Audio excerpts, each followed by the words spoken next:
They said she didn't belong there.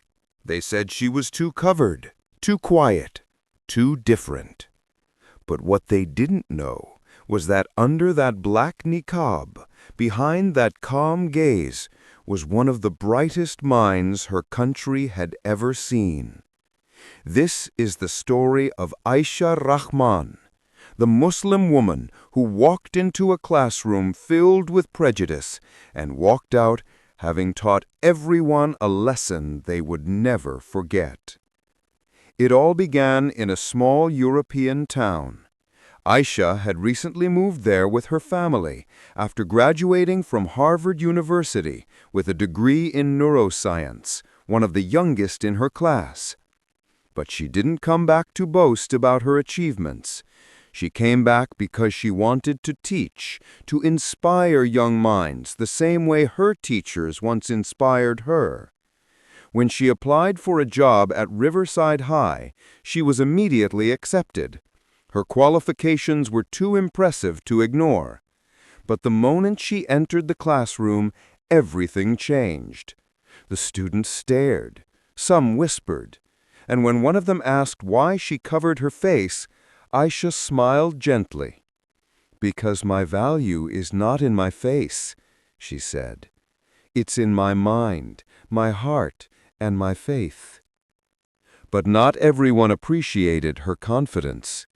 Her supervisor, Mr. Thomas, an older teacher with traditional European views, was irritated by her presence. He saw her niqab as a symbol of oppression, not choice. He told the staff, "How can someone teach expression when her own face is hidden?" At first, Aisha ignored the remarks. She believed patience was a form of strength. But the comments grew louder, both from students and teachers. One afternoon, in front of the whole class, Mr. Thomas made a cruel remark. "Maybe if you removed that thing from your face, people would actually take you seriously." The class fell silent. Aisha stood still. She could feel her heart pounding, but she refused to respond with anger. Instead, she took a deep breath and said softly, "Respect is not earned by removing one's values, but by standing firm in them." Mr. Thomas laughed dismissively. "Values won't help you teach science," he scoffed. "This is a place for education, not religion." That day, Aisha went home and cried quietly, not because of the insult, but because she realized how easily people judged what they didn't understand. She prayed that night. She asked Allah for strength, not revenge. And as she stood on her prayer mat, tears soaking her palms, she whispered, "Ya Allah, guide them to see the truth, not through my words, but through my actions." A week later, the school announced a regional science competition. Students were to design innovative solutions to modern problems.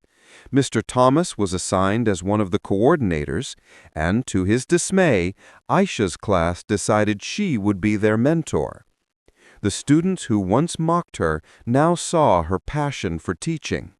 She stayed late after school, helping them understand complex theories.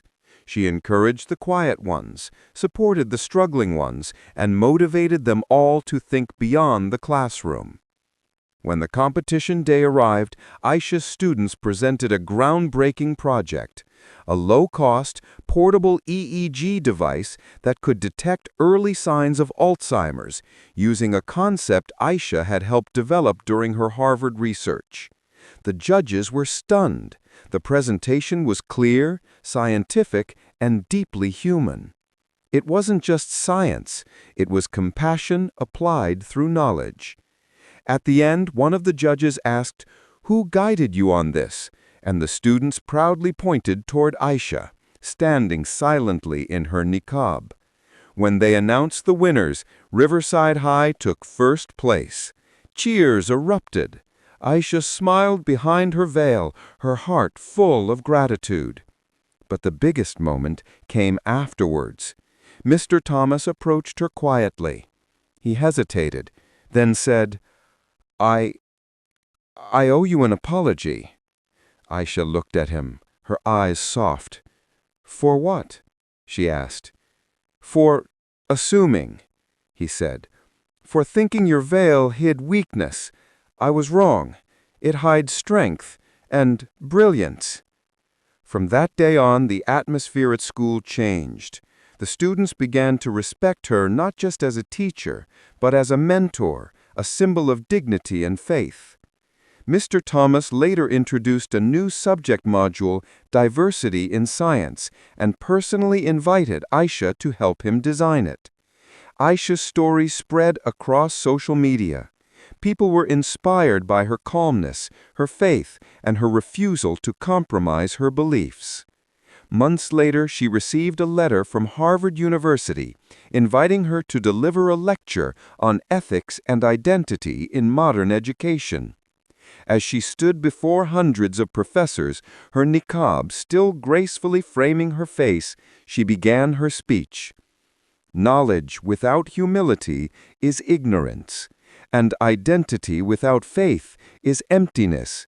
We don't have to choose between intelligence and belief, because true genius lies in knowing who you are."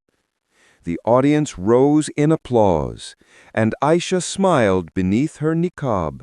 She whispered a silent, "Alhamdulillah," because the same veil they mocked had become the crown of her strength.